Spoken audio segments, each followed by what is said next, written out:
Hey guys, behind me I've got my Aquasport 225. It's a 1975 fiberglass boat that I've decided that I'm going to restore.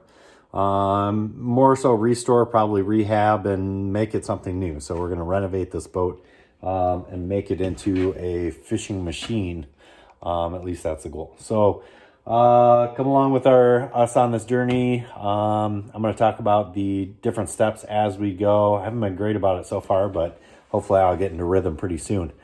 This will be on our Outdoor Ventures podcast. We'll probably talk about it on the Fish from Scratch podcast and here on Outdoor Ventures on YouTube. So far what we've done, we've removed the tops of the fiberglass stringers in order to expose the waterlogged foam that's in there. It's winter here in Michigan, so what I didn't want to happen is to let that water sit in there, freeze, and potentially cause more damage inside the stringers than what might already be done. So we're getting all the waterlogged foam out, and next step is going to be starting to work on the transom. The cap is already taken off, so we can actually remove this as soon as we've got enough people to help. And then the casting platform up on the front, that's going to come out so that we can do some more repair work up towards the front. But so far so good. Made some good progress the last day or two of working on it, but I think the hardest part so far has just been getting it in the garage, which let me take a peek here. That's about how much room I have, and it's touching the wall on the other side. So if we go all the way up to the bow, it's actually touching the wall. All right, we'll see you next time.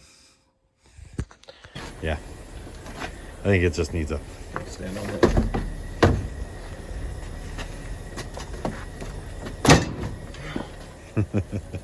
All right. Woohoo! The strength of 10,000 humans.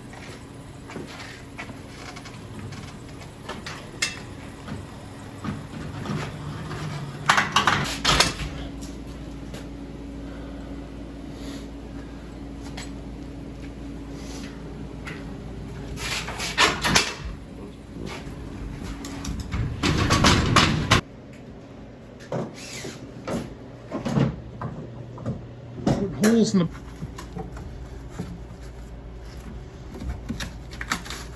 I thought I saw. Hey guys, see you next time. If you guys want to check a little bit more of this out, I'm posting pictures on the Classic Aquasport forum, on Breen fly fishing, and on my Instagram, which is FlyGuideMI. So I'll see you next time.